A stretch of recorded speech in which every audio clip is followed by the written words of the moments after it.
But let us, before we talk to some of you on the phone, have a conversation about water, because that is the next battleground, ladies and gentlemen, because we've already had the government say they want you to give up your petrol car, they want you to give up your diesel car, they want you to give up your gas boiler, they want you to give up anything which might lead to climate change, they want you to walk everywhere, they want you to cycle as much as you can.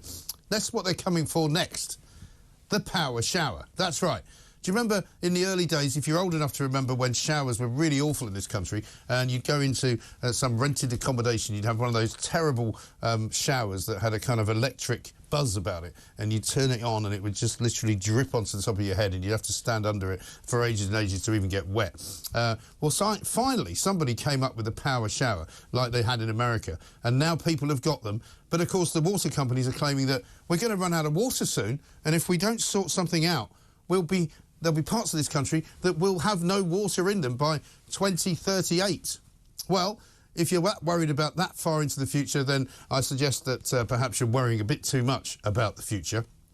But here's the reality. Water companies in this country are completely and utterly useless. The water regulator is completely and utterly useless. They do nothing that's any good whatsoever. When there's not enough water, they don't know what to do. They tell you not to use it. They tell you to stop watering the flowers. They tell you to stop washing the car. They tell you to stop having baths.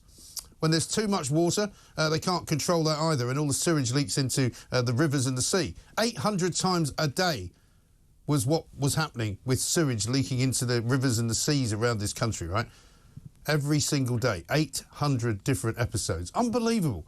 How is it so difficult to run a water company? To add to insult to injury, most of the water companies that operate in this country, in monopoly situations, by the way, have got such leakage problems that they're losing billions and billions and billions of litres of water a day. About 3 billion litres a day leaks into the ground. And they're telling us that we shouldn't have a power shower because that could save some water.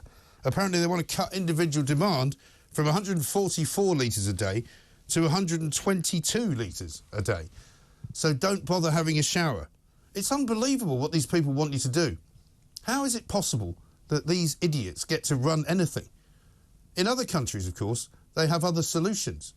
I was once ridiculed for suggesting, when we had a bit of a drought last summer, that we should get some desalination plants. People went, oh yeah, you think you can water the plants and water the fields with salt water? No, that's not what I said. Desalination plants, very popular in Israel, where they actually get loads of water out of the Mediterranean and use it for all manner of things because they can desalinate it because we have the technology. Here's another idea. Build some bleeding reservoirs. It was the wettest March since about 1982, just last month. And did we save any of the water? No, it all ran into the sea. Why? Because we don't have any reservoirs. Why? Because they're not, apparently, climate friendly.